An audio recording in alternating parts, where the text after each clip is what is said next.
Hey guys, what's up? Welcome back to my channel. I am Jen and you're hanging out with me on Life with Jen. Today I am in a different scene. I'm in my husband's office and I figured that now would be a good time to talk about my hair journey, my curly hair journey, and I didn't really want to sit in the bathroom for this video, so I picked a different destination. I'm wearing my new hat, so I figured I'd break all that in during this video. I don't even know where to start because there's so much that went on in my life with my hair. I guess we'll start from a baby. When I was little, a toddler, a little baby running around. I started to get curly hair, I think, when I was probably about maybe 18 months or 2 years old, somewhere around there, you know, when the babies just, their hair starts to grow and their texture starts to come out. So I think around 2 years old is when my hair really started to curl. And my mom has pictures where she had to use sponge rollers on my sister's hair because my sister's hair was pin straight. But all she had to do is wet my hair and just twist it around her finger for mine, and it looked literally the exact same as my sister's. Just a little bit better because it's natural. Curly hair from the get-go. 2 years old, running around with these corkscrews on my head. And as I started to grow, 3, 4, 5, my hair was growing insanely quick. I think by 4 or 5, if I'm correct, my hair was like to the middle of my back. Like, it was long for a 4-year-old, and it was curly. Still, it was still curly, still had the curls, still had the frizz, but it just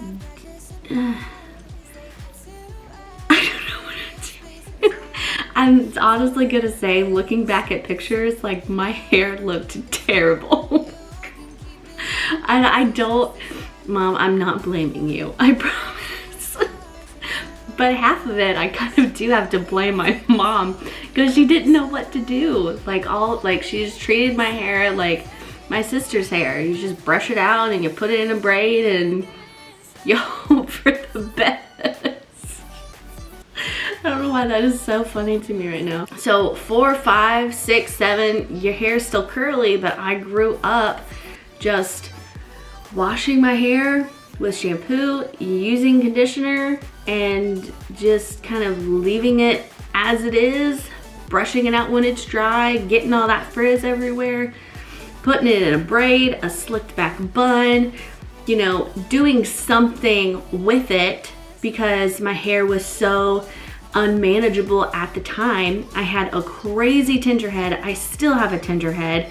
I still have to be careful when I brush my hair. I don't know if my mom ever used, like, I'm sure she used a detangler. I don't know if she ever used a leave-in conditioner. I don't know. Come here, Josh. This is my 3-year-old. Look at his hair. Here, put your head down.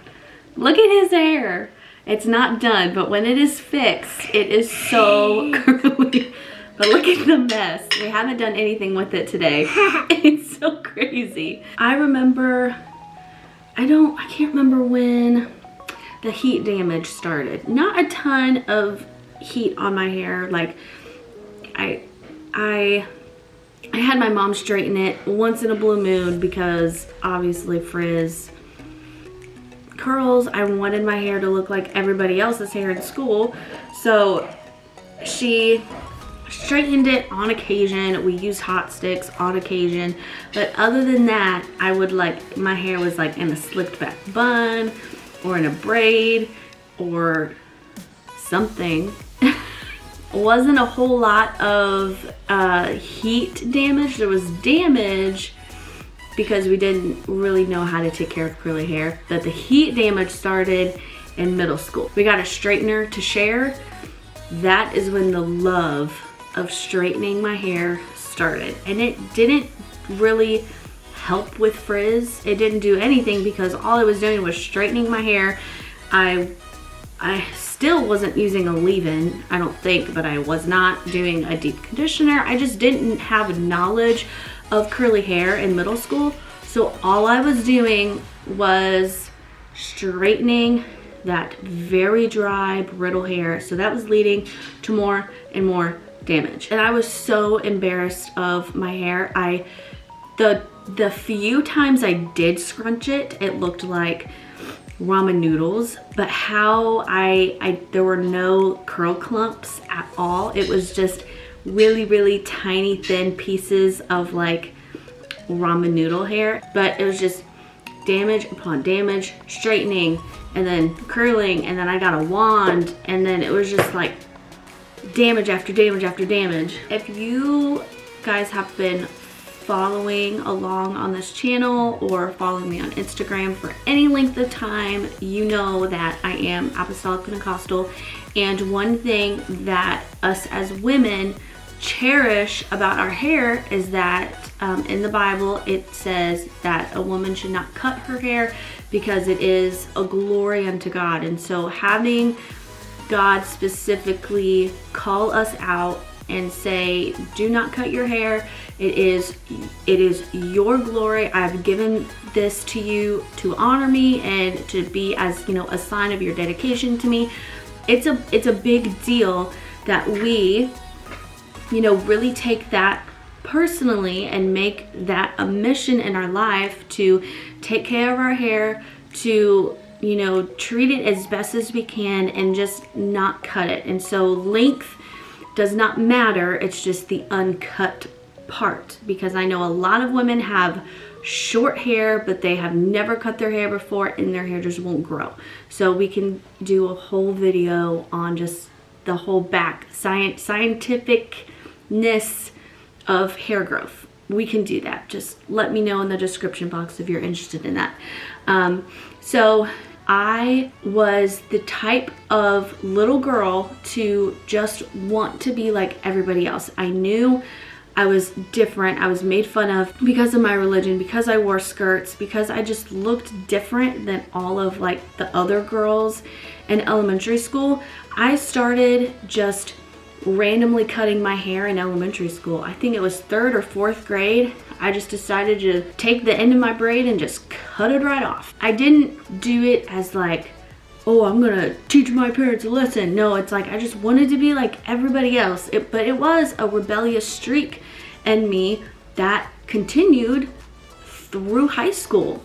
I distinctly remember every single time I would cut my hair or I would use the razor in the bathroom and just razor off as much as I could without thinking that nobody's gonna know. Nobody's gonna know. But, you know, now me being 24 years old, knowing what my hair looked like cut, I can easily like look at a girl's hair and be like, I know what hair looks like when it's cut, because I've just done it so much in my life, because I was just so desperate to look like everybody else.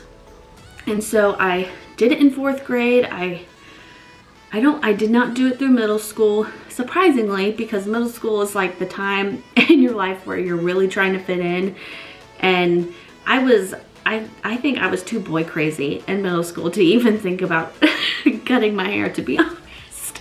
My mom will tell you, it was like, I was boy crazy. So I don't think I cut my hair at all in middle school. I was too boy crazy to even like think about that. So when we got into high school, it was like just the pressure again. I was being made fun of. I was being bullied. It was just, I did not take the Bible seriously. I did not take our morals seriously. I didn't take it personally. I didn't study the Bible for myself and be like, okay, so this is truly what it says, and this is God speaking to me through his word. He's put a conviction on my heart for this. I never once sought anything out myself. I kind of just lived my life because I was in a Pentecostal church. My dad was the pastor, and it's like, I know, you know, this is how we should live our lives, but I never just found out for myself, and I never allowed God to truly convict me of the things that I was doing. So especially when it came to my hair, I was like, it's whatever, it doesn't matter. So it was a rebellious streak. And again, my father-in-law has asked me several times since I've been married. He's like, did you cut your hair when you were grown up? And I'm like, yes, because I did. Because you can truly see from the start of middle school to the start of high school to the middle of high school into senior year, like, my hair was so short. And the thing that I think we really get caught up in is that when you do cut your hair, of course it's going to be healthy.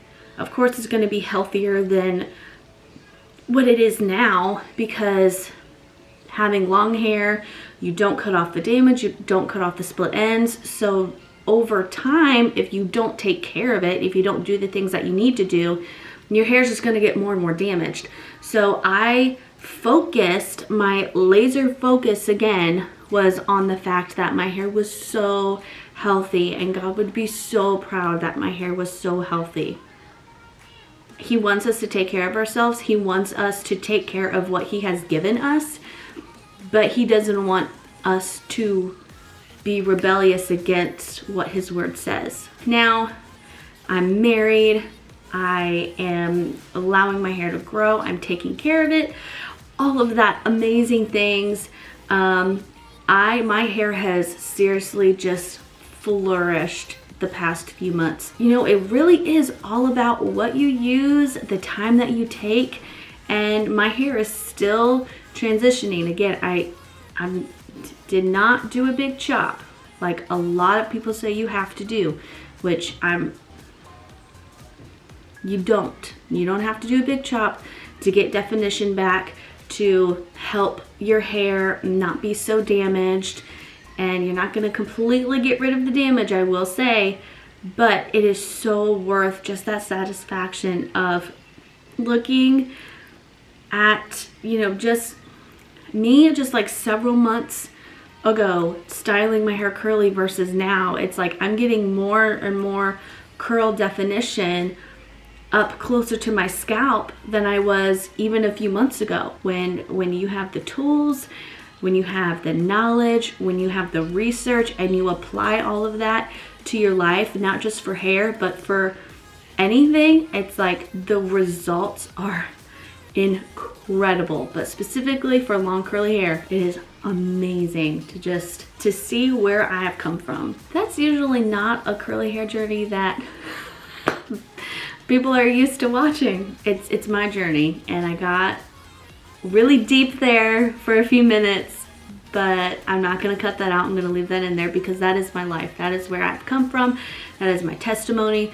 That is just something that I literally just like live and breathe about, is just taking care of your hair and glorifying God and everything that you do. That's my purpose for this channel. Not to just make a big name, not to just be like the most popular long hair YouTuber out there. Whatever, if God allows that to happen, that's great. The more people hear about my story, the more people hear about Him, He gets the glory. But I am just seriously amazed at how my hair has changed just in the last few months, but really from college, from all the damage in high school and things like that. It's insane. You can do this. If you're struggling, if you like want to pull your hair out, I've been there, trust me. Those bad curly hair days, I still have it. Like day 2, day 3, day 4, I still have it. If I don't refresh, I still have it. So don't be discouraged. Keep pushing. Keep washing your hair. Keep doing that deep conditioner. You know, just keep doing all the things. I hope that you guys have learned a little bit more about me in this video. You know, it's not a technical video, it's not a scientific video, not a hairstyle video, but it's my curly hair journey, my hair journey, and it is really what has made me not the only thing that has made me who I am today, but is one of the aspects of my life. So anyways, I hope you guys enjoyed this video. It was a long video. If you made it to the end, thank you so much for watching to the end. Don't forget to hit that subscribe button, hit the notification bell so you get notified whenever I upload videos, which should be every single Friday. If it's a random day during the week, blame our Wi-Fi. It's horrible. Yeah, so thank you so much for watching to the end, and I will be seeing you guys in the next video.